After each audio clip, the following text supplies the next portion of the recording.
Selamat malam, saya Ade Indarta dari Divisi Pengembangan Profesi Himpunan Manajemen Indonesia. Terima kasih sebelumnya kepada rekan-rekan anggota HPI yang sudah hadir malam ini di ruang berbagi HPI. Secara khusus kami ingin mengucapkan terima kasih kepada Pak Doni Jaya yang berkenan berbagi malam ini kepada rekan-rekan yang lain mengenai pengantar penerjemahan teks akademik. Pak Doni ini adalah anggota penuh HPI, penerjemah dan pengajar kursus penerjemahan di LBI FIPUI. Beliau mempunyai gelar sarjana sastra, M.Hum, dan dokter linguistik, ketiga-tiganya dari Universitas Indonesia. Sekedar statistik saja, jadi malam ini ruang berbagi kali ini dihadiri ada 775 peserta yang mendaftar untuk hadir. Mungkin biasanya sekitar separuh yang akan benar-benar hadir malam ini. Nah, ini komposisinya ada sekitar 60% anggota HPI muda dan kemudian 40% anggota penuh. Peserta berasal dari 60 kota di Indonesia, mulai dari Banda Aceh hingga ke Fak-Fak, Papua Barat. Kemudian ada 2 peserta yang dari luar negeri, yaitu dari Vienna dan juga dari Taipei. Kebetulan juga malam ini Pak Indra Listio, Ketua Umum HPI, hadir di acara malam ini. Mungkin sebelum mulai, saya ingin memberikan kesempatan untuk Pak Indra, memberikan mungkin sepatah dua patah kata Pak, sebagai pembukaan. Oke, Mas Ade, terima kasih. Assalamualaikum warahmatullahi wabarakatuh. Ini adalah kali pertama saya ikut dalam sesi berbagi ya. Ini acara yang sangat baik sekali, yang digagas oleh Divisi Profesi Pengembangan Profesi yang dipimpin oleh Mas Ade.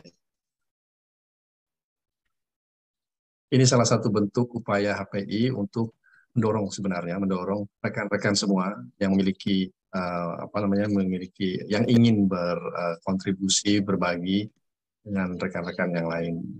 Ini adalah salah satu platform yang bisa rekan-rekan manfaatkan.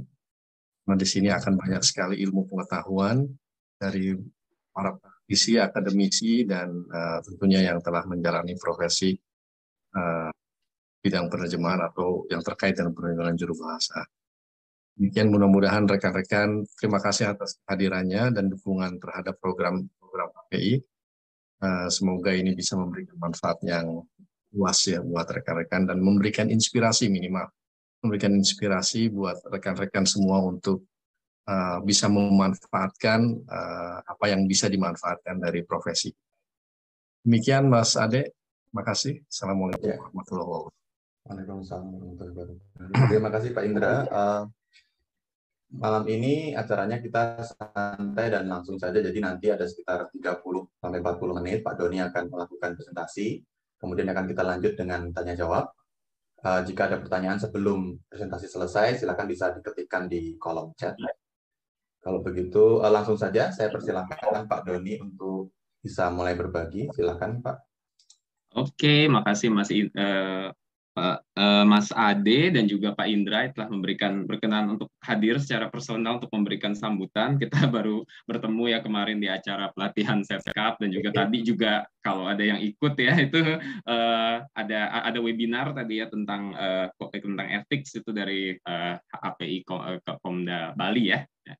Jadi hari ini nih saya berharap sebetulnya karena ini udah agak malam, jadi mungkin kalau nanti saya akan ada kasih beberapa contoh. Jadi kalau ada yang misalnya ingin berkontribusi gitu, ingin menjawab kira-kira terjemahannya seperti apa, boleh silakan unmute gitu ya, karena ini saya sih mengharapkannya agak ada interaksi. Jadi biar semacam mengaktifkan kembali gitu ke kepalanya gitu, meskipun sudah agak malam gitu ya. Jadi santai saja.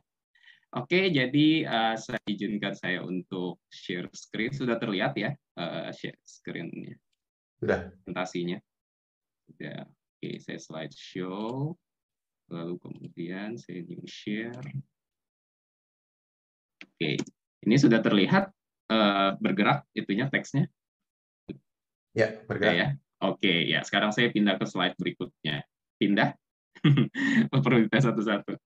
Oke, ya ini sedikit perkenalan. Tadi sudah disebutkan sama Mas Ade juga gitu bahwa saya dosen juga, sekaligus juga sudah dosen PNS juga gitu, baru diangkat gitu sebagai PNS di Departemen Linguistik FIB UI untuk mata kuliah penerjemahan dan penjuru bahasaan. Jadi bagi Bapak Ibu yang berminat, Mas dan Mbak yang berminat untuk ambil S2 lagi gitu, saya tahu Pak Indra juga lagi S3 juga gitu kan ya di Fakultas Ilmu Pengetahuan Budaya UI gitu. Jadi siapa yang tertarik silahkan datang, nanti ketemu saya lagi dengan Mbak Harudi Liana Dewi akan jadi dosennya gitu ya. Kemudian saya juga penerjemah di LBI FIB UI, jadi saya udah lebih dari 10 tahun ya di sana ya. Kemudian juga jadi koordinator kursus-kursus penerjemahan. Jadi kalau misalkan sebenarnya bukan promosi, ini emang kerjaan saya gitu ya. Jadi apa ya, memang jadi pengajar juga gitu untuk kelas penerjemahan akademik, hukum, sastra. Jadi gimana nggak mental tuh ya, dari sastra ke hukum dua-duanya saya ngajar. Dan juga kelas-kelas umum juga, kemudian dan juga juru bahasa juga gitu. Nanti pengadilan juga pernah beberapa kali. Jadi macam-macam lah gitu kerjaannya ya. Jadi selama ini ya intinya pekerjaan terkait penerjemahan dan penjuru bahasaan ya. Gitu. Oke. Sekian sedikit perkenalan, kemudian kita lanjut ke jenis teks akademik. Saya yakin sudah pada tahu sebagian besar ya, pasti sudah akrab lah ya. Mungkin sebagian besar dari kita pasti sudah pernah membuat skripsi paling tidak ya, yang bahasa Inggrisnya by the way bukan scription gitu ya. Tapi bahasa Inggrisnya kan undergraduate thesis gitu ya. Jadi suka masih ada aja gitu satu atau dua gitu yang scription atau prestation dan seterusnya gitu ya, which is not that gitu kan. Biasanya ya berasal dari bahasa Belanda, but it's actually it doesn't come from English. Oke, jadi ada artikel jurnal, ada makalah proceeding gitu, kemudian ada juga esai, kemudian ada, nah ini paling sering nih diterima sama LBI ya, abstrak. Ini dosen-dosen ingin biar naik pangkat gitu kan, biasanya kan ingin harus menerbitkan jurnal. Nah itu sebelum mereka menerbitkan jurnal biasanya abstraknya diterjemahkan dulu gitu kan ya. Jadi nah biasanya jadi itu udah lumrah lah kita menerima abstrak itu. Jadi hanya abstraknya saja, tidak paper penuh gitu ya. Jadi kadang-kadang kita harus menduga-duga tuh isinya kira-kira bicara tentang apa. Yang namanya abstrak kan abstrak banget gitu ya. Kemudian monografi itu buku monograf, kemudian ensiklopedia. Nah, yang ini adalah tugas-tugas akhir ya, skripsi, tesis, disertasi, dan juga naskah akademis. Kemudian ada juga diktat kuliah ya, yang mana bahasa Inggrisnya juga bukan dictate, tapi ya itulah lecture materials ya. Kemudian materi kuliah, kemudian presentasi kuliah juga ada, pernah juga. Jadi misalnya ada dosen yang ingin presentasinya ingin diterjemahkan ke dalam bahasa Inggris misalnya untuk audiens internasional, itu juga termasuk juga teks ilmiah juga, tentu akademik ya. Kemudian ada juga tulisan ilmiah populer. Nah, jadi jangan salah bahwa akademik itu juga tidak hanya akademik serious academic text, tapi juga ada popular ones yang biasanya kita baca di artikel yang udah menjurus ke arah artikel fitur kadang-kadang gitu ya, yang biasanya suka ada di National Geographic majalah yang intisari dan seterusnya gitu ya, yang ada di koran dan seterusnya. Nah, itu biasanya ditujukan lebih untuk ke topiknya ilmiah, topiknya akademis, tetapi bahasanya disederhanakan karena yang konsumennya adalah masyarakat umum gitu ya. Jadi yang tidak paham bukan ahli di bidangnya gitu, tapi topiknya tentang sains gitu, tentang planet-planet, ditemukannya Setna, ditemukannya Eris, itu Trans-Neptunian. Saya kebetulan tuh suka planet-planet, jadi saya suka baca yang seperti itu, Trans-Neptunian objects gitu ya, Pluto dan seterusnya gitu. Nah, itu contohnya ya. Kemudian ada juga dokumenter. Nah, ini ternyata takarir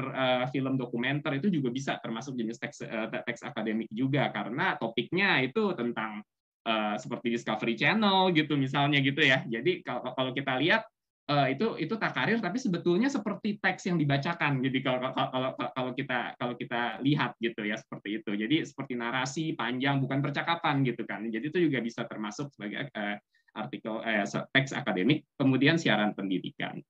Ini jenis-jenisnya.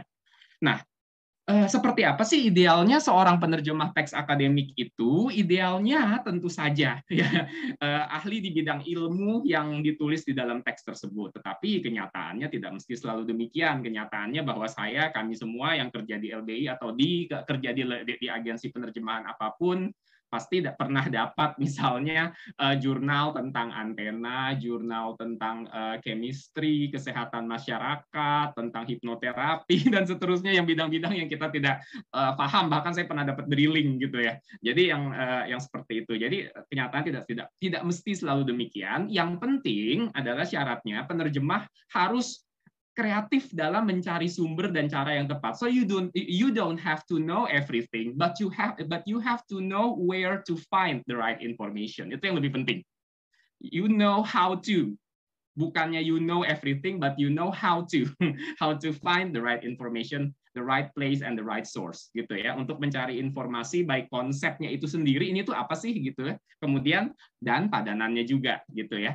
Nah, ini kita bisa memanfaatkan mesin pencari. Kita punya Google, kita punya teks paralel juga yang bisa didapat dari Google. Nanti teks paralel itu apa sih? Jadi teks lain yang membicarakan tentang hal yang setopik tapi dalam bahasa sasaran, sehingga kita bisa tahu oh padanannya ini toh dalam bahasa itu gitu. Misalnya kita ingin menerjemahkan sebuah jurnal kedokteran dari bahasa Inggris ke dalam bahasa Indonesia, misalnya gitu. Kemudian, nah kita harus mencari jurnal lain dalam bahasa Indonesia yang kira-kira memuat istilah yang sama, sehingga kita bisa tiru gitu dari situ. Karena itu kan pasti kan sudah ditulis oleh para ahli, tentu saja sumbernya harus yang terpercaya, jangan artikel sembarangan, tapi jurnal ilmiah betulan gitu ya. Kemudian ada kamus teknis, kemudian tanya ahli, tanya pakar atau praktisi. Jadi kalau punya teman ya, misalnya lagi kalau punya teman ahli hukum, punya teman engineer gitu ya, atau apa yang bisa ditanya, punya teman dokter bisa ditanya gitu ya. Ini tuh artinya apa sih gitu maksudnya gitu. Ini biasanya kalau di bidang kedokteran sebutnya pendarahan atau perdarahan sih gitu kan maksudnya gitu. Kalau saya mau menerjemahkannya ini benar atau salah gitu biasanya, atau cukup ini aja gitu misalnya udah ya itu misalnya faringitis radang leher misalnya, ya udah faringitis aja misalnya gitu, nggak usah dimacem-macemin gitu kan, tidak usah di-Indonesiain nanti malah bingung gitu kan misalnya, seperti itu. Kemudian rajin membaca karya ilmiah dalam bahasa sumber dan bahasa sasaran sehingga akrab dengan laras ilmiah dalam kedua bahasa. Nah, ini penting sekali. Semakin banyak kita membaca sesuatu kan kita terpapar ya, kita nular gaya bahasanya. Gitu ya. Kalau saya sebagai dosen memang mau tidak mau harus membaca karya ilmiah gitu. Jadi sehingga setiap hari dealing with academic text. Jadi mau nggak mau tertular lah gitu gaya bahasa, gaya mereka menulis gitu, penulis jurnal, sehingga ketika saya menerjemahkan pun saya seolah-olah seperti menulis ulang jurnal itu dalam laras ilmiah dalam bahasa Inggris misalnya gitu, karena saya sudah banyak baca dalam bahasa Inggris jurnalnya, misalnya seperti itu. Kemudian nah ini juga penting juga, pernah menulis karya ilmiah dalam bahasa sumber dan bahasa sasaran sehingga memiliki logika ilmiah yang baik. Kalau kita ingin menerjemahkan teks akademik, logikanya harus bagus ya. Jadi jangan nanti sampai kalau kalimatnya agak tidak logis, kemudian kita hantam aja gitu, nggak peduli gitu kan, toh penulis yang salah ya jangan begitu juga gitu, karena kadang nanti akan ada contoh-contoh ketika itu tidak logis dan kita harus apa yang harus kita perbuat.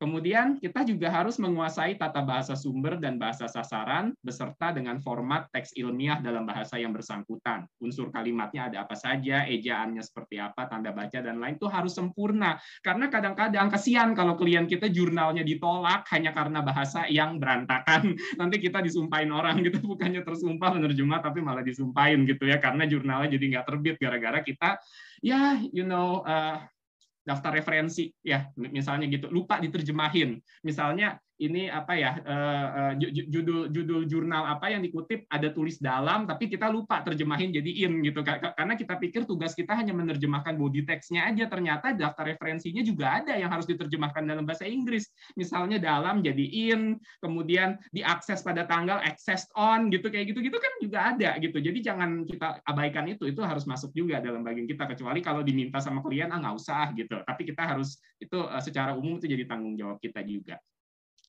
Oke, kemudian, nah istilah ilmiah itu ada 3 hal ya. Pertama jargon, mengandung jargon. Jadi jargon itu adalah istilah yang cuma diketahui oleh dia aja gitu, hanya diketahui oleh segelintir ahli. Misalnya ada hemorrhage, itu perdarahan ternyata karena dari kata berdarah katanya gitu. Jadi perdarahan bukan pendarahan, bukan mendarah kan gitu kan, katanya seperti itu. Bahasa sehari-hari kan kita pakainya pendarahan, tapi kalau dalam kalangan kedokteran itu sudah lazim dikatakan perdarahan. Kemudian ada kata redundancy. mungkin bahasa awamnya kemubaziran gitu, mubazir berarti kemubaziran, tapi ternyata dalam bahasa linguistik atau dalam bahasa ya linguistik ilmu bahasa dibilangnya kelewahan. Ada yang pernah dengar nggak kelewahan? Taunya orang mungkin kelewatan gitu kali ya, tapi bilangnya lewah gitu, redundant gitu ya. Kayak misalnya naik ke atas turun ke bawah itu lewah ya. Kalau udah tahu naik ke atas, turun ya turun ke bawah. Ngapain juga dikatakan atas sama bawah? Itu lewah namanya. Kemudian disiplin. Jadi berbeda disiplin ilmu, berbeda makna. Jadi misalnya saya pernah menemukan kata bit. Itu bit kalau dalam bidang ilmu komputer itu jadi byte, itu bit per second gitu, something like that. Kemudian tapi kalau dalam bidang drilling itu jadinya mata bor gitu. Jadi so you have to be careful. Harus melihat konteksnya. Ini kita lagi ngomongin ilmu apa sih gitu. Nanti kalau saya bilang misalnya string, dah gitu ya. Biasanya string itu kan benang gitu ya. Tapi kalau misalnya itu di astrofisika jadinya string theory gitu ya. Terus kalau misalkan di dalam bidang musik jadinya alat musik gesek gitu kan. Jadi macam-macam artinya. Itu tergantung bidangnya apa. Kita harus lihat konteks. Kemudian agreement. Agreement itu maksudnya subject verb agreement ya.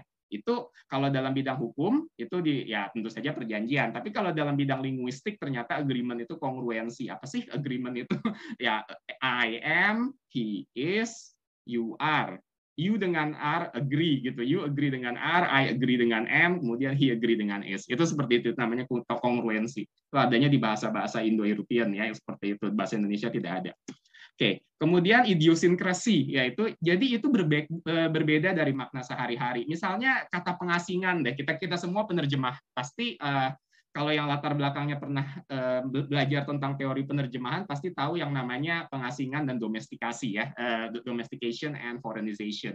Nah, masalahnya ketika diterjemahkan balik ke dalam bahasa Inggris, you don't know what it is, kemudian diterjemahkan exile, gitu ya, diasingkan ke Atambua, diasingkan ke Pulau Buru, seperti itu, go into exile, gitu kan, send into exile, ya itu isolation kadang-kadang gitu. Ternyata sebetulnya itu foreignization karena ternyata adanya di jurnal ilmu kajian penerjemahan. Nah itu kan harus hati-hati. Kemudian security bisa keamanan, maksudnya security officer, security guard, gitu kan. Ternyata juga bisa sekuritas atau surat berharga kalau itu misalnya dalam bidang ya keuangan atau hukum gitu ya.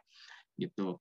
Security dan kadang juga bisa agunan juga gitu ya Pak. Macam-macam juga artinya. Jadi itu sangat berbeda dari makna sehari-hari gitu. Itu yang harus kita hati-hati. Jadi kita harus tune in gitu. Kita harus punya insting. Ini kayaknya kok bukan maknanya sehari-hari nih gitu. Jadi kita harus punya insting, jangan sampai terjebak kita pikir itu makna sehari-hari ternyata itu maknanya teknis. Itulah seperti itu kira-kira. Kemudian ada 4 cara penerjemahan jargon. Pilihan pertama, kalau sampai ketemu jargon atau ketemu term, ya technical term, ya itu pilihan pertama adalah cari padanan resminya apa. Misalnya, upper respiratory tract infection, ISPA ya. Ya, terjemahannya infeksi saluran pernapasan atas. Quite straightforward, right? Nah, kita mulai masuk ke sini. Interest rate swaps, swap suku bunga ya. Ya, ini juga saya pernah dapat teks ini di swap suku bunga, gitu, suku bunga apa dan apa, kemudian saling ditukar dengan bank gitu. Teman saya pernah jelasin, teman saya yang di bidang akunting saya pernah jelasin, tapi saya lupa sekarang udah maknanya apa swap itu. Pokoknya ada orang ngutang pakai bank, kemudian ditukar atau bagaimana gitu lah. Saya kurang paham. Pokoknya intinya si swapnya itu ternyata tidak diterjemahkan jadi tukar atau apa gitu. Enggak, pakai aja swap suku bunga, udah gitu semacam itu. Jadi tanyalah ke mereka. Saya punya teman bidang accounting, ya saya tanya dia gitu, biasanya pakainya apa sih gitu. Nah, nuclear family ya jangan keluarga nuklir tentu saja gitu ya. Nah, istilah sehari-harinya kan keluarga inti sebetulnya cuma ayah, ibu dan anak gitu. Ini dari bidang antropologi atau genealogi ya. Jadi disebutnya ternyata keluarga batih ya, kalau dicari ada juga di KBBI. Kemudian equivalent dalam ilmu penerjemahan ya padanannya padanan gitu ya. Kemudian kalau ada equivalence ya kesepadanan dan seterusnya gitu. Itu sudah baku ya. Kemudian Biro Pusat Statistik mungkin kita akan tergoda untuk menerjemahkannya menjadi Central Bureau of Statistics. Tapi kalau Anda berkunjung ke websitenya, mungkin saya pun terkejut waktu itu ternyata Statistics Indonesia gitu. Itu jadi bisa jadi padanan resmi itu tidak terdiri dari unsur-unsur pembentuk dari teks sumbernya. Jadi kita jangan main asal menerjemahkan, cari dulu, check and recheck everything di Google dulu gitu. Jangan sampai kita main ngarang di tempat dan ternyata padanan resminya bukan itu gitu. Udah selain malu-maluin, bisa jadi salah makna gitu, bisa seperti itu ya. Itu kemudian kalau tidak ada padanan resminya bagaimana? Biasanya ada nativisasi ya. Jadi ini biasanya ini adalah tren yang sekarang sedang berkembang ya. Untuk mengubah berbagai macam istilah teknis menjadi istilah Indonesia yang diambil dari Indonesia yang agak-agak archaic gitu atau dari daerah tertentu gitu. Misalnya power supply jadi Cakudaya, mouse jadi Tetikus dan seterusnya ya, earphone yang saya pakai jadi Jemala Dengar gitu. Saya dapatnya dari Twitternya Pak Ivan Lanin ya, itu biasanya Jemala Dengar atau alat Jemala atau apalah gitu namanya istilahnya. Kemudian mikrofon pelantang, speaker pengeras suara dan outsourcing, virtual tatap maya. Sekarang saya baru ketemu ada bauran ya. Jadi saya baru ditanya sama atasan saya, Mas mau ngedosennya tuh metodenya mau daring, luring atau bauran. Nah, itu dia bauran itu pakai mix gitu loh, mix antara luring dan daring gitu. Orang masih terbalik-balik tuh sampai sekarang ya. Kemudian supervisor, penyelia dan seterusnya ya, unggah-unduh. Juga saya sering masih terbalik nih dua ini, gampangan upload dan download. Tapi itu namanya nativisasi ya. Saya menyebutnya nativisasi. Oke, kemudian pilihan ketiga, kalau nggak bisa dinativisasi bagaimana? Dinaturalisasi ya, atau dengan menggunakan penerjemahan fonologis, misalnya transference gampang, transferensi, cantilever ya cantilever, maxillofacial maxillofacial, deoksiribonukleik, ini DNA ya, deoksiribonucleic acid ya. Kemudian algorithm jadinya algoritme dan seterusnya gitu ya. Cari di panduan pembentukan istilah ya bahasa Indonesia yang seperti ini gitu. Tapi hati-hati, jangan main hantam semua di naturalisasi kayak tadi, jadinya jadi skripsi, jadi description gitu loh. Jangan main hantam wastafel jadi wastafel pakai F gitu, padahal sync gitu kan, maksudnya kayak gitu-gitu. Jadi kadang-kadang orang suka main hantam aja, ternyata jadinya teman palsu, jadinya Fozami. Kemudian nanti ada Obama's administration, Biden's administration, jadinya administrasi Obama, ya jadi salah gitu ya. Main naturalisasi ternyata artinya malah jadi salah. Ya, padahal kan harusnya kan masa pemerintahan atau kepemimpinan atau masa kepresidenan Obama gitu atau Biden atau apa seperti itu contoh sederhananya lah. Kemudian kalau masih nggak bisa dilakukan, apa yang harus dilakukan? Ya udah pinjem aja pakai bahasa Inggrisnya, kemudian dimiringkan pakai italic ya. Misalnya kayak swap tadi, kemudian ada gerund. Ada yang tahu nggak bahasa Indonesianya gerund apa? Saya belum pernah ketemu ada orang bisa menerjemahkan gerund. Karena itu istilah yang sangat ya udah itu tata bahasa Inggris gitu ya, nggak ada bahasa Indonesianya apa kayak participle, past participle, present participle. Ya udah nggak bisa diapa-apain gitu loh. Ya pakailah bahasa Inggrisnya saja tapi dimiringkan, italicized. By Countess, nama-nama ini apa, nama-nama gelar-gelar kebangsawanan. Kemudian ada olahraga namanya jousting. Kemudian ada nano flower, apakah bunga nano? Ternyata enggak, saya cari-cari, semua pada pakai nano flower semua. Gitu. Itu kayak itu dari bidang engineering. Seperti itu ya. Jadi ada 1, 2, 3, 4. Tapi paling utama adalah padanan baku. Harus cari dulu. Harus yakin 100 seyakin-yakinnya tidak ada padanan baku, baru kita cari ke yang lain. Dan kalau masih tidak bisa semua, ya terakhir ya sudah pakai aja, biar aman gitu ya, dipinjam saja. Oke, itu. Kemudian akurasi dari jargon. Jargon terjemahan harus diterjemahkan balik secara akurat, terutama ke dalam bahasa Inggris, dan tidak boleh salah. You cannot afford to be wrong. Kalau Anda menerjemahkan balik sebuah terjemahan ke dalam bahasa Inggris, seperti yang tadi saya bilang, pengasingan. Nanti ada yang diterjemahkan Excel atau apa, tidak bisa karena itu sudah ada teorisnya, yaitu Lawrence Venuti yang bilang itu foreignization and domestication. There is no other possible equivalent gitu, karena itu sudah ada yang meneorikan gitu masalahnya. Jadi so you have to search for the author gitu. Tidak ada, misalnya deh, ini contoh ekstrim, ada teori speaking oleh Dale Hymes. Jadi kalau yang latar belakang linguistik pasti tahu ini dari sosiolinguistik. Speaking itu adalah seperti apa ya namanya ya, jembatan keledai gitu ya, mnemonic device. Jadi itu singkatannya dari apa, setting, participant, nah ini kalau dalam bahasa Indonesia, kalau jurnal-jurnal dalam bahasa Indonesia itu biasanya diterjemahkan jadi latar, terus goal, G ini jadi tujuan, kemudian nada itu note itu nada itu key itu diterjemahkannya jadi nada, kemudian I ini instrumentalities diterjemahkannya jadi sarana, kemudian genre G itu diterjemahkannya menjadi jenis gitu ya. Nah, ini tidak boleh salah ya, karena ini kan sudah ada speakingnya, jadi kita nggak boleh misalnya latar jadi background gitu misalnya, kemudian tujuan jadi goal, kemudian nada jadi tone, sarana jadi facility, jenis jadi type, nggak boleh. Itu jadi kita harus cari teori aslinya dari buku Dale Hines gitu. You cannot afford to be wrong, karena memang speaking sudah teorinya gitu misalnya contohnya. Jadi gitu. Jadi bahaya sekali kalau kita menerjemahkan ke bahasa Inggris. Kalau ke bahasa Indonesia itu bisa less dangerous. Why? Karena kadang-kadang padanannya itu tidak terlalu mapan. Ahli A bilang B, ahli A bilang A, ahli B bilang B, ahli C bilang C. Kadang-kadang bisa ada 3 dan tiga-tiganya tuh kayaknya equally valid gitu. Ya udah tinggal pilih aja mana yang kira-kira frekuensinya di Google yang paling tinggi. Tapi kalau ke bahasa Inggris, nah ini lebih bahaya gitu. Karena because you cannot afford to be wrong. Bahkan foreignization-nya Z sama S-nya aja tidak boleh terbalik gitu, karena ya teorinya udah ada di buku itu, udah tercetak hitam di atas putih gitu, nggak boleh lain. Seperti itu ya kira-kira ya.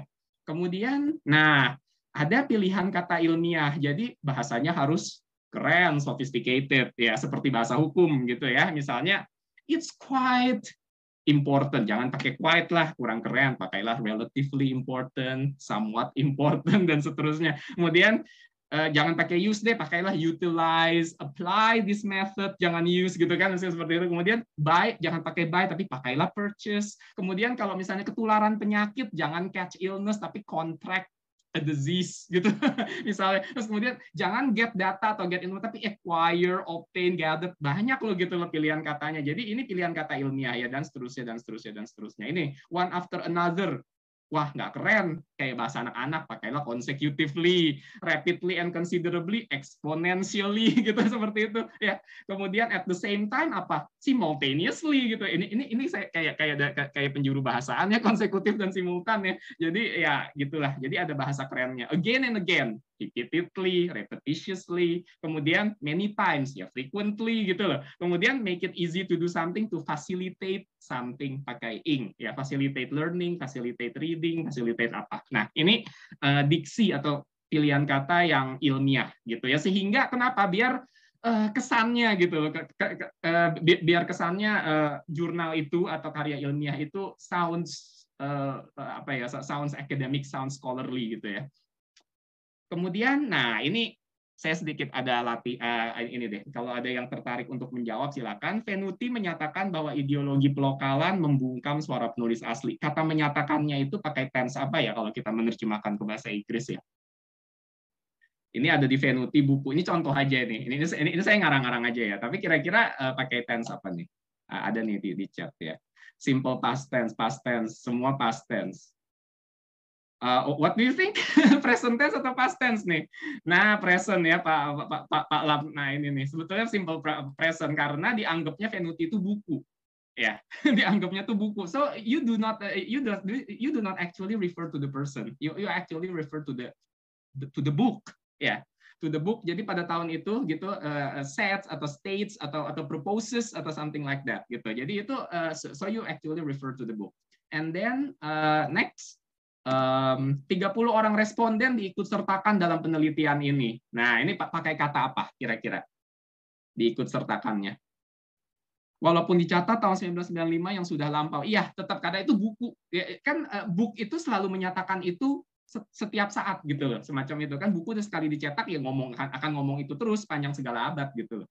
Nah, participated, were included, diikutsertakan dalam penelitian ini. Were included ya bisa, atau participated oke ya, participated in this research oke ya. Yang jelas harus past tense karena ini kan lagi menceritakan proses penelitian yang sudah berlangsung. Jadi pokoknya kalau lagi cerita nih ya, penelitiannya akan sudah berlangsung seperti apa, semua pakai past tense, jangan ragu gitu ya kalau yang seperti itu. Kalau menuju ke book dan menggunakan kata-kata tadi, bukannya dari sisi semantik jatuhnya ke kategori nonsense ya. Well, kalau if you consider that as a book, it is not really a nonsense sih gitu. Karena gimana ya? Kalau kita lagi membicarakan orangnya, misalnya seorang peneliti menemukan sesuatu, nah itu baru itu dia mempergunakan past tense, found misalnya. Sekelompok peneliti telah menemukan bahwa, nah itu past tense karena tidak mengacu ke bukunya tapi orangnya gitu. Seperti itu ya. termasuk ya. Oke, kemudian next. Kami mengamati bahwa 90% responden menunjukkan kecemasan saat ujian. Kami mengamati. Nah, what do you think about mengamati? Mengamati dan menunjukkan. Nah, iya, Mbak Siti betul tuh. Kalau penulis menyetujui apa yang dikatakan oleh penulis, boleh pakai present simple. Tapi gini, memang ada semacam ini ya. Kalau misalkan kita mengira bahwa apa yang dikatakan itu udah ketinggalan zaman, ya pernyataan itu udah ketinggalan zaman. Misalnya siapa ya dulu yang menyatakan ya, people in the past said that the earth was flat. Ya, bahwa bumi itu datar. Itu kan udah teori yang sudah ketinggalan zaman. Nah, so you can use past tense in that sense. Misalnya sekalipun itu merujuk ke sebuah buku. Itu menunjukkan sikap kita sebagai peneliti yang sudah tidak mau mengikuti itu lagi karena itu sudah diribat sama peneliti berikutnya. Itu memang itu ada kasus khusus ketika itu terjadi. Ada observed, ya betul. Observe-nya udah pasti ya. Kami mengamati 90% menunjukkannya kapan itu ya? Menunjukkan kecemasannya. Nah, betul nih. Mas Yogi ya, observed and showed. Dua-duanya harus past tense kalau dalam kasus ini ya. Sekarang bagaimana dengan yang ini? Brown 2000 menemukan bahwa media sosial adalah sarana belajar yang efektif. Menemukannya apa? Adalahnya apa? Observed, found out ya. Found out bahwa media found is. Yes, Mas Yogi, Mas Albert, betul ya. Nah, Mbak Fani juga betul, found is. Ya, betul. Nah, ini kalau yang tadi dua-duanya past tense, yang ini mix ya. Yang ini past tense, menemukannya di masa lalu gitu ya, menemukan. Tapi ini kutipannya dari 2000 karena ini sekarang mengacu ke orang kali ini ya, menemukan bahwa media sosial adalah, nah ini kan sepanjang segala masa akan dianggap betul gitu ya, adalah ada sarana belajar yang efektif dan itu memang dimasukkan sebagai bagian dari tinjauan pustakanya. Berarti kita percaya itu si penulisnya gitu ya. Is adalah is an effective medium of learning. Oke, kemudian lanjut. Tabel 1 menunjukkan terjadinya penurunan harga sebesar 10%. Ya. Shows, oke. Tidak ada pilihan lain. shows ya menunjuk terjadi. Jadi kalau sebuah tabel itu tidak walaupun dia lagi di tengah-tengah cerita ya, lagi tengah-tengah cerita sebuah penelitian, tapi tiba-tiba ada tabel, nah itu akan selalu menunjukkan atau indicates boleh, illustrates boleh, nggak masalah ya. Doesn't matter. Alright, ya, indicates, demonstrates. Nah, kalau mau pakai demonstrates, Mbak Siti, table 1 demonstrates that. Nah, ada kemudian harus diikuti oleh klausa ya. Jadi sudah bukan frase lagi. Tapi kalau mau pakai shows, ya itu shows an increase of 10% gitu kan ya, in prices. Seperti itu kira-kira ya. Kalau misalnya mau diganti ini. Ini. Nah, kalau pakai show masih bisa pakai frase, tapi kalau pakai demonstrate harus diubah jadi klausa gitu kira-kira ya. Oke, ya gitulah kira-kira kalah. Kemudian sekarang saya beralih ke kutipan langsung dan kuesioner ya. Nah, what's its deal kutipan langsung? Jadi kalau kita menemukan kutipan langsung hasil penerjemahan dari bahasa lain tidak boleh di back translate. Penerjemah harus mencari teks aslinya dan mengutip sama persis. Biasanya suka ada Google Books gitu ya. Jadi kita harus cari ke karya aslinya. Jadi misalnya nih, penulis Indonesia menulis dalam bahasa Indonesia, tapi dia mengutip buku dari bahasa Inggris yang ditulis dalam bahasa Inggris, tapi dia terjemahkan ke dalam bahasa Indonesia. Nah, ini bahasa Indonesianya kita jangan terjemahin back translate on the spot. You have to find the real kutipan bukunya. Cari deh di perpustakaan atau cari di Google, kayaknya sekarang apapun juga ada. So you can so it's easy. Tapi yang jelas adalah jangan ditranslate. Kalau dia kutipan langsung ya, kalau dia kutipan tidak langsung, it doesn't matter you back translate. Tapi kalau dia mempergunakan kutip ganda, ya, you cannot afford to be wrong ya. Itu karena itu kutipan langsung gitu. Jadi salah satu kata saja ya sudah tidak bisa dibilang kutipan langsung lagi gitu, semacam itu. Nah, ini pengalaman saya ketika menerjemahkan kuesioner itu, ini biasanya teman-teman dari dari bidang kedokteran atau bidang kesehatan itu suka yang namanya uji validitas kuesioner yang diterjemahkan. Terjemahan kuesioner biasanya diterjemahkan ulang ke dalam bahasa aslinya. Tujuannya adalah untuk menguji validitas hasil penerjemahannya ya. Nah, kadang-kadang kan kita pikir wah kayaknya ini hasil terjemahan nih gitu kan, kita cari aja kuesioner aslinya di Google, kita tinggal copy, yang nggak ada gunanya. Dia bilang jangan, itu kita jadi agak jahat gitu. Padahal kan tujuan mereka untuk memberikan tugas itu ke kita adalah biar kita menerjemahkan balik, biar nanti ketahuan kalau misalnya terjemahan Indonesianya itu salah atau tidak. Ini harus di back translate. Ya, tidak boleh kita cari teks aslinya. Ini makanya dua ini terbalik nih. Kalau kutipan langsung kita tidak boleh memback translate, tapi kalau yang ini kita malah harus back translate. Kalau nggak kita mengkhianati tujuannya. Karena tujuannya adalah uji validitas. Kalau kita cari teks aslinya, kita selain kita pemalas, satu kita juga mengkhianati mengkhianati klien kita. Kesian kliennya gitu, nanti hasilnya tidak valid gitu, hasil uji validitasnya gitu ya. Paham ya maksudnya ya. Jadi jika Anda menggunakan kata yang sama dengan kuesioner asli, uji validitas jadi gagal. Jadi dia bayar kita buat apa gitu kan, semacam itu. Nah ini pelajaran untuk kita semua gitu. Jadi kadang-kadang gini, soalnya kalau di LBI itu yang pengalaman saya, kalau saya dapat kuesioner saya harus tanya biasanya ke kantor, Mbak ini hasil ini buat uji validitas oh bukan? Oh iya. Nah berarti saya harus translate secara back translate gitu. Jadi saya tahu gitu. Karena kalau kita tidak berhubungan atau tanya kliennya gitu, ini dimasukkannya untuk apa gitu. Semacam itu ya. Kemudian kesalahan dalam teks sumber, suatu teks sumber yang sempurna itu adalah kemewahan menurut saya gitu ya. Jadi kadang-kadang kita bisa menemukan kesalahan faktual atau referensial. Misalnya ada there are 5 causes of poverty, dia bilang begitu, ternyata kenyataannya yang disebut tuh ada 4 atau 6. Kita boleh nggak membenarkan? Misalnya kita ganti ininya jadi 4, jadi there are 4 causes, boleh ya. Misalnya ada first, second, third, dan fourth, tapi yang 5-nya tidak ada gitu, fifth nggak ada gitu. Nah itu tidak disengaja penerjemah bisa memperbaiki. Tapi kalau yang seperti ini bagaimana? Phonograph was invented in the 17th century, nggak mungkin, pasti salah ketik ya, yang ada salah abad 19 gitu, saya yakin ya, nggak mungkin nggak ada atau 17 itu phonograph. Kemudian the country's population telah meningkat dari 10 ke 7. Nah loh, ketemu yang seperti ini.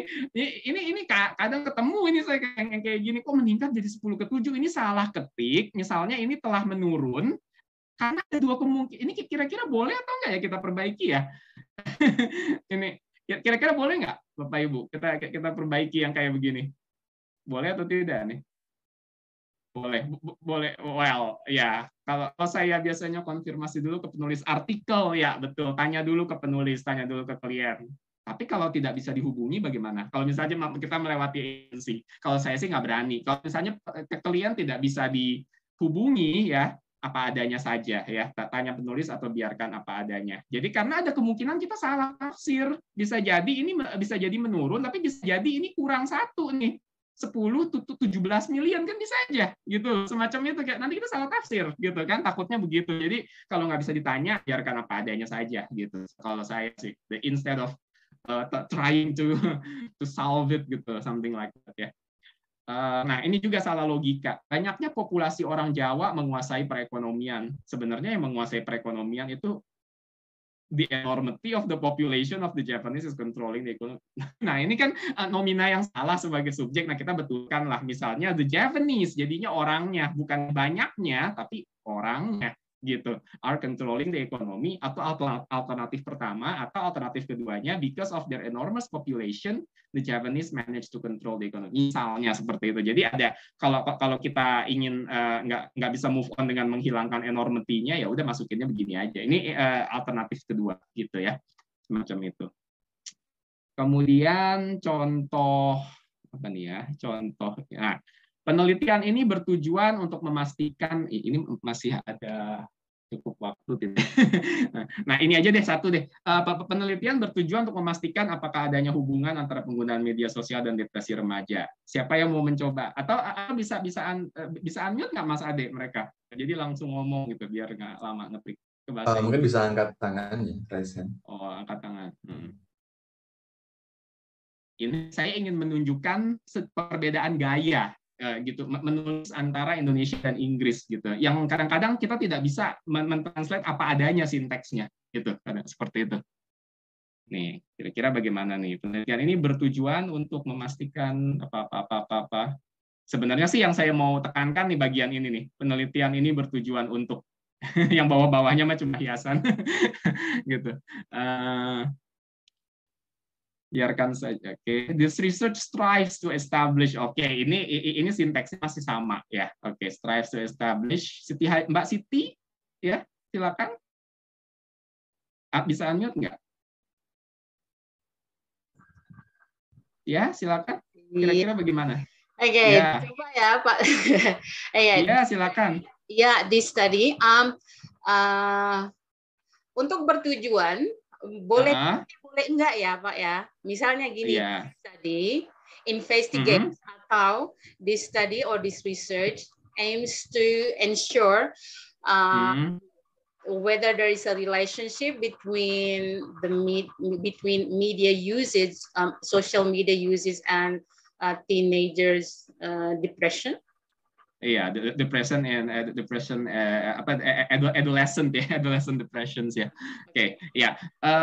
Tapi memang biasanya sih kalau dari yang saya sering lihat, kalau yang seperti ini tujuan-tujuan ini biasanya tuh dijadikan subjek. So the aim of this study is to, atau the goal atau the purpose. Ini dia Mbak Stella ya.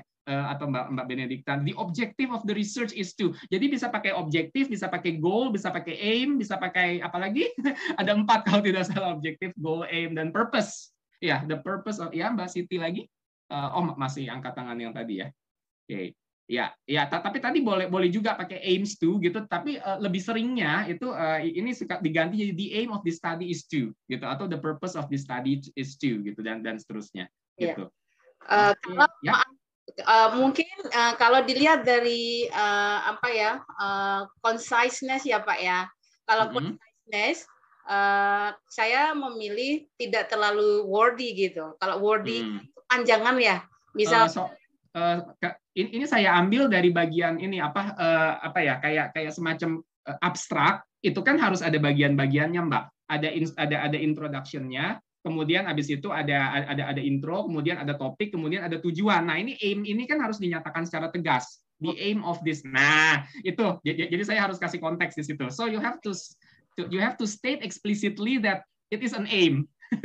Gitu. That it's a purpose, that it is the goal of the study. Kadang-kadang kan gitu kan, apa-apa kan harus jelas gitu kan, seperti itu. Kalau itu di bagian lain mungkin boleh deh dibuat lebih concise, tapi ini bagian kan suka ada kalau di penelitian, kalau di skripsi itu kan tujuan penelitian. Nah, itu the aim of the study is, nah itu. Jadi kira-kira di situ tempatnya. Kemudian, nah ini dia nih yang sering saya temui, ancangan yang digunakan dalam penelitian ini adalah ancangan kualitatif. I don't like the sound of it, even in Indonesian. Why? Ada yang bisa tidak ini? Kira-kira bagaimana? Ancangan yang digunakan dalam penelitian ini adalah ancangan kualitatif. Kenapa saya nggak sukanya? Karena Mbak Siti, ini terjemahan ke Inggrisnya. Ancangannya memang pendekat, memang approach gitu ya. Tapi ini nih ada pengulangan kata ancangan ini. Ini khas bahasa Indonesia banget gitu ya. Padahal kita hanya cukup untuk menerjemahkannya ke dalam bahasa Inggris misalnya. Nih saya kasih clue. This research.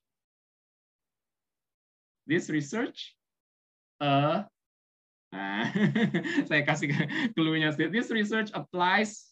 Applied. The approach of this research was kalau Mas Yusuf ini agak kurang ini karena kualitatif itu Itu kan kata sifat jadinya ya. Padahal ini kan nama ancangan. Jadi yang lebih tepat nih memang yang dari Mbak Zikra ya. This research applied the qualitative method. Atau this research applied the strategi gitu dan seterusnya. Atau misalnya gini ideologi dari penerjemahan ini adalah ideologi pengasingan. Nah, misalnya gitu. The translator applied the foreignization ideology, misalnya gitu. Jadi intinya untuk menghindari pengulangan ancangan-ancangan ini seperti ini. Oke. Kita lanjut aja dulu. Kita ke Indonesia sekarang ya. Nah, ini nih. It is entirely wrong to assume that only the author plays a part in the research. Nah, ada yang mau coba tidak? Ini very notorious ya, yang seperti ini. It is entirely wrong. Adalah salah bagi biasanya kan gitu, kita kan jadi tergoda untuk menerjemahkan itu as it is gitu loh ya. Adalah ini adalah begitu, whereas it's kayaknya ketara banget dari Inggrisnya gitu kadang-kadang gitu seperti itu ya, translationistnya kelihatan. Ini bagaimana? Ini ada satu cure sih ini yang cukup efektif untuk ngobatin yang seperti ini di Indonesianya, yaitu dengan mengganti subjeknya. Jadi apa kira-kira? Kalau konteksnya seperti ini, that only the author plays a part in the research. Siapa sih yang assume, pertanyaan saya? Yang mengassume itu siapa? Are there any special particular people gitu kan? Nah, kira-kira pakai apa nih? Ada 7 ya. Ini mengasumsi, kurang tepat untuk mengasumsikan, ya boleh juga. Tapi ada Mas Teguh boleh juga kurang tepat untuk mengasumsikan bahwa hanya penulis saya berkontribusi. Tapi kalau ini pilihan ya. Tapi kalau saya biasanya menambahkan kita gitu ya. Kita tidak boleh berasumsi, biasanya gitu, seperti itu. Jadi ditambahkan subjeknya, kita itu siapa ya, anyone gitu, all of the readers. Kita tidak boleh berasumsi bahwa hanya dan seterusnya gitu ya. Kemudian, nah ini nih yang terakhir deh, researchers should remember that ethics is not optional. Harus mengingat bahwa etika tidak opsional. Apakah begitu? Peneliti harus ingat bahwa etika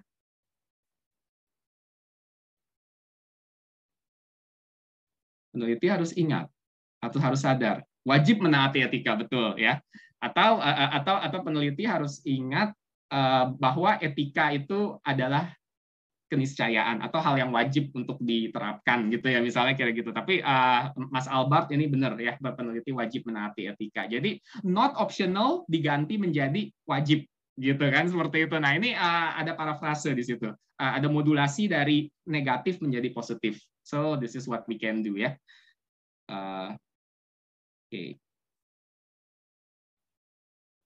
Oke, kemudian, nah ini dia yang terakhir yang bawah. Harry was a student at the Faculty of Economy. Harry was a student at the Faculty of Economy. Misalnya, ini saya permudah aja nih. Kira-kira bagaimana? Ada yang ingin unmute biar Harry pernah mengenyam pendidikan di FE, betul? Atau Harry adalah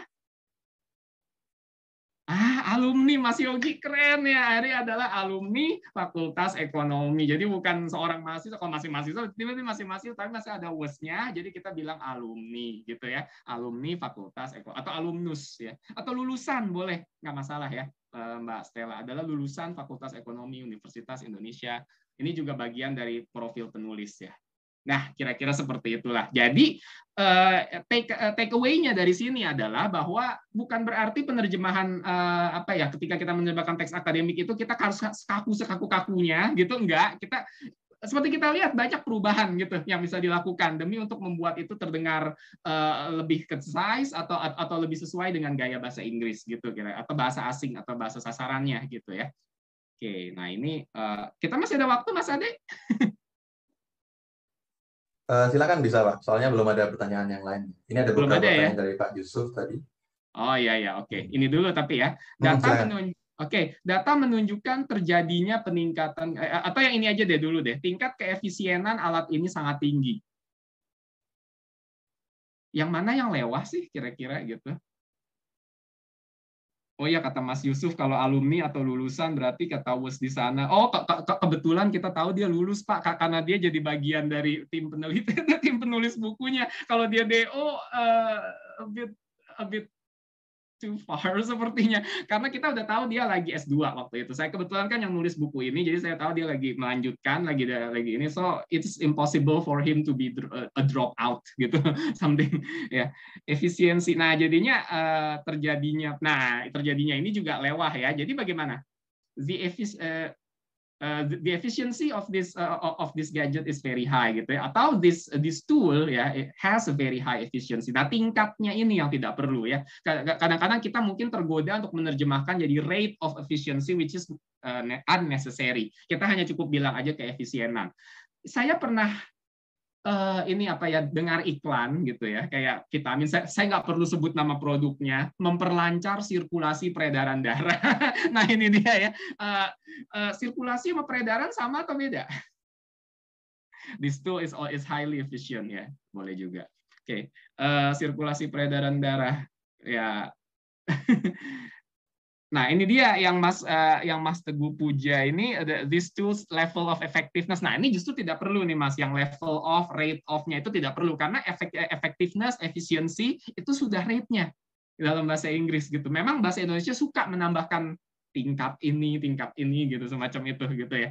Nah, ini sirkulasi peredaran darah ya udah blood. Karena apa yang terjadi kalau kita menerjemahkan dua kata ini, jadinya memperlancar circulation of blood gitu loh, karena ya sirkulasinya peredaran gitu loh, semacam itu ya. Jadinya ya udah yang salah satu dicoret aja gitu. Nah, tanggal 1 bulan Januari tahun 2016 ya, ini kita semua udah tahu ya, ini lewahnya Indonesia ya. Jadi 1st of January 2016 sudah cukup. Tapi ternyata bahasa Inggris juga kadang-kadang ada lewahnya gitu. Misalnya this current study seeks to, bisa nggak kita terjemahkan menjadi kajian yang sekarang ini bertujuan untuk atau ya itu tadi bertujuan untuk atau apa gitu, semacam itu. Nah, menurut saya sih tidak perlu ya karena studinya itu ya memang udah pasti yang sekarang ini lagi dibaca gitu. So you do not need to translate this current gitu ya. Kemudian contoh-contoh yang lain adalah mana ya? Nah, ini yang mana ya? Nah, ini deh, yang ini aja deh. Yang there is a strong relationship between the time spent by students on Facebook and their academic performance.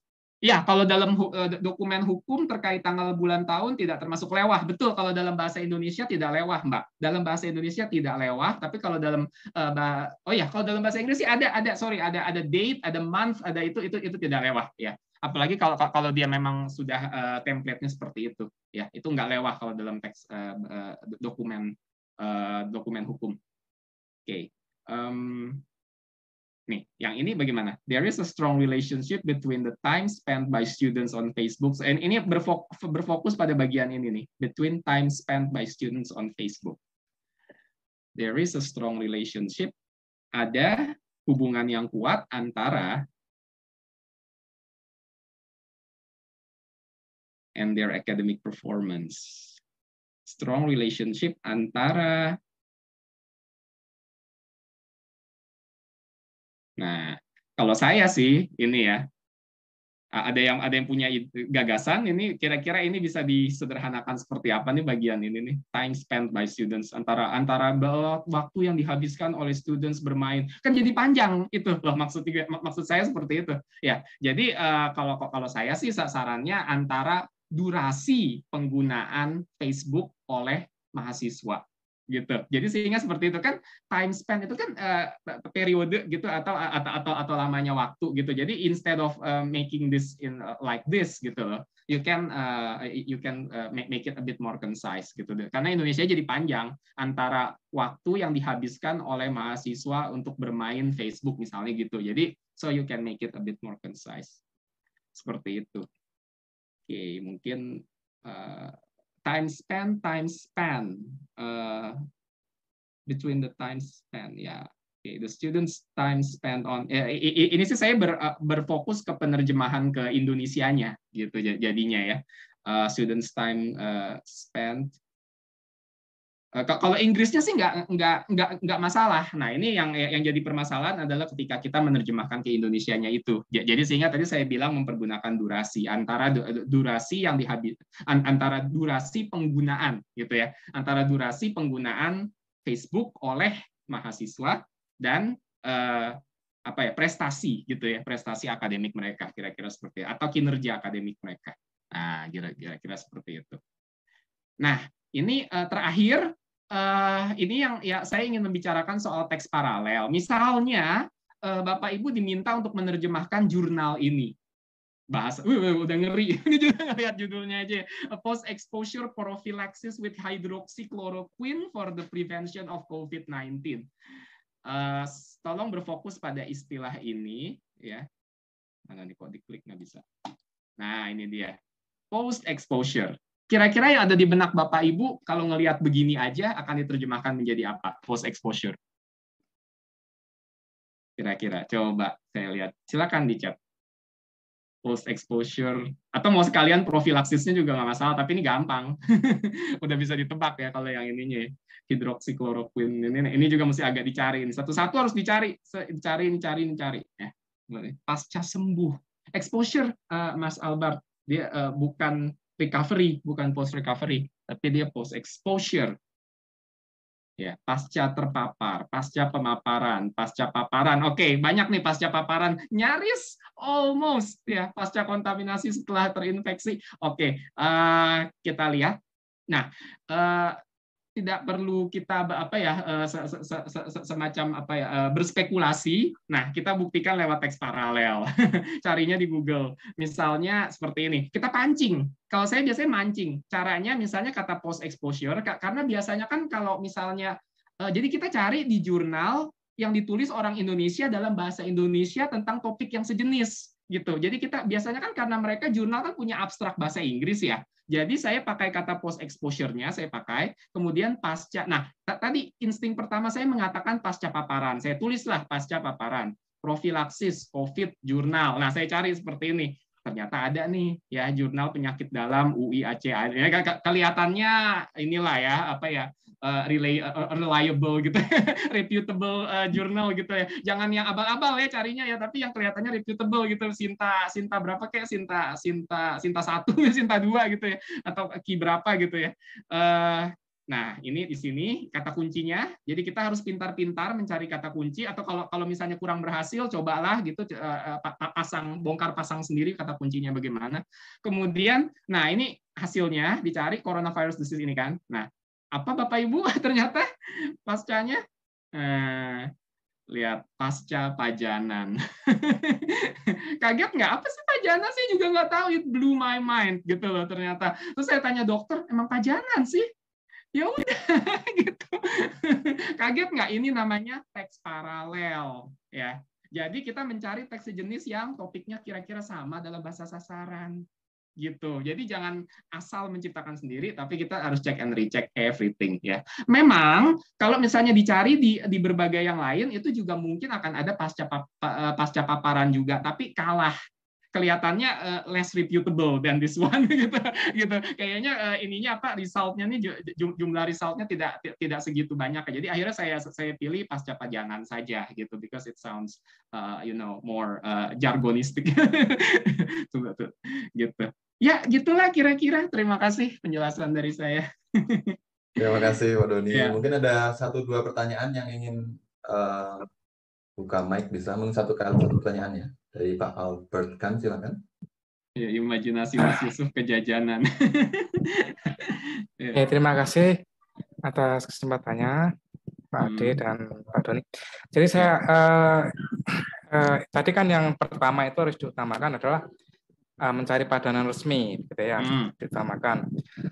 Nah, mencari padanan resmi itu membutuhkan internet, ya kan gitu. Bahkan mencari jargon yang seperti dikatakan oleh Pak Doni tadi, termasuk mencari reputable journal dan sebagainya, itu juga butuh internet. Di sisi lain, uji kompetensi penerjemah yang saya baca selama ini masih melarang penggunaan internet. Itu saya pikir sudah tidak otentik, ya, tidak natural lagi antara yang dipraktekkan penerjemah sehari-hari dan uji kompetensi yang melarang penggunaan internet. Itu saya pikir mumpung ada Pak Indra juga, apakah bisa mulai bisa dipertimbangkan bagaimana supaya ini natural. Kalau dalam teori asesmen itu kan antara apa yang diujikan dan apa yang dilakukan sehari-hari itu harus sinkron agar ujiannya itu ya lebih otentik begitu Pak. Mungkin bisa dihubungkan dengan tema hari ini Pak Albert biar lebih relevan. Kalau saya yaitu tema hari ini kan mencari padanan resmi itu. Komentar saya ke Pak Doni Jaya, apakah ini dengan komentar saya tadi, apakah Pak Doni punya komentar begitu bahwa betapa krusialnya internet begitu bagi penerjemah sekarang ini. Itu aja sih. Memang sih seharusnya ujian memang harus mencerminkan realita benar yang Bapak bilang, tetapi masalahnya apa ya waktu itu ya, ada suatu alasan lain yang mengoverride even that argument gitu ya kan Pak ya, Pak Indra ya waktu itu ya, apa gitu lah kalau nggak salah. Jadi memang itu apa ya, agak menyulitkan gitu tidak menggunakan Google, tapi kalau diizinkan menggunakan Google itu ada kenapa lagi gitu Pak kalau nggak salah. Itu apa ya waktu itu ya Pak ya, jadi ada argumen yang lebih kuat gitu against that gitu akhirnya. Saya lupa ingat juga. Jadi begini, di dalam tes pengujian itu kan selalu ada terjemahan ini kan bukan absolut dan pasti ya. Jadi hal-hal model yang seperti ini yang tadi pajanan keterpaparan itu kalau di dalam ujian itu masih maafkan. Jadi karena dalam yang namanya tes itu kita sedang menguji kemampuan seseorang tanpa alat ya, tanpa alat bantu. Nah itu ini kan sama aja seperti tes TOEFL gitu ya, tes TOEFL gitu kan nggak menggunakan alat bantu, gitu kan?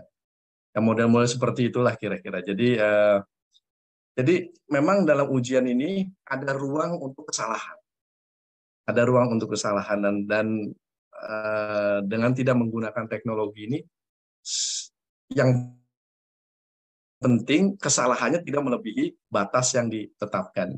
Jadi seperti itu kira-kira. Iya, jadi dikhawatirkan juga kalau menggunakan alat itu, jadi nantinya yang diuji adalah kemampuan menggunakan alatnya. Jadi ada orang yang tidak kita tidak sedang menguji kompetensi menerjemahkannya. Jadi kan penggunaan alatnya itu jadi yang membuat jadi di zaman sekarang ini kan orang penggunaan alat ini bisa nanti ada second atau third devices yang memungkinkan, yang tidak mungkin terjangkau oleh para pemeriksa gitu. Salah satu pertimbangannya. Iya gitu. Jadi yang menilainya ya Pak ya, berarti standarnya agak diturunkan dibanding kalau di dunia praktis yang sebenarnya ya. Dalam ujian kita tidak sedang mencari kesempurnaan 100%, tidak mencari 100%. Kita bisa melihat mana penguji bisa melihat mana yang sampai batas tertentu. Makanya ada ruang kesalahan kan. Ruang kesalahan itu salah satu untuk yang mengkompensasi ya, kompensasi tidak menggunakan alat itu. Berbeda dengan dalam praktek, ketika berhubungan klien. Kalau dengan klien, ruang untuk kesalahannya sangat minimal sekali. Bisa saja sih kalau umpamanya kita menggunakan alat ya, ini juga bisa jadi pertimbangan menggunakan alat, tapi nanti ruang kesalahannya mungkin harus sangat-sangat minimal. Gitu. Sangat-sangat minimal. Kalau umpamanya sekarang, kalau dulu itu 80% lulus gitu kan kalau nggak pakai alat ya. Maka kalau dengan alat mungkin tingkat kelusannya harus 95. Gitu kan. Tapi ya ini juga bisa ini juga nanti bisa bisa diperdebatkan dan bisa dipertimbangkan oleh para pakar ya, para pakar benar sekali yang mengatur ini. Iya, ini saya sekalian mengingatkan buat teman-teman, mumpung membahas tentang tes sertifikasi, saya masukkan tautannya di chat. Buat teman-teman yang belum mendaftar tes sertifikasi HPI, masih bisa, kalau tidak salah ada beberapa hari lagi. Jadi pelaksanaannya kurang lebih 2 minggu lagi, silakan masih bisa mendaftar. Dan karena waktu juga, jadi memang sudah lebih dari jam 9 malam ini, walaupun sedang panas-panasnya ini, saya menarik sekali, walaupun Jumat malam, kita masih bisa mengaktifkan pikiran untuk menerima ilmu baru dari Pak Doni malam ini. Terima kasih sekali lagi Pak Doni sudah bersedia berbagi di sini. Ruang berbagi berikutnya rencananya akan dibawakan oleh Ibu Sofia Mansur tanggal 9 September 2022 dengan tema menjalin hubungan baik dengan project manager klien. Jadi saya rasa itu sekian saja acara malam ini. Terima kasih sekali lagi semuanya, Pak Indra, Pak Doni yang sudah hadir malam ini, juga buat rekan-rekan semua. Silahkan terus dipantau media sosial HPI jika ingin mengetahui kabar-kabar terbaru dari HPI, acara-acara berikutnya yang insya Allah akan terus rutin kita selenggarakan hingga bulan November ya tahun ini. Saya rasa sekian saja. Sekali lagi terima kasih. Sampai jumpa di kesempatan berikutnya. Assalamualaikum warahmatullahi wabarakatuh. Waalaikumsalam. Terima kasih Pak Doni. Iya, sama-sama Pak Indra. Terima kasih Mas Ade. See you.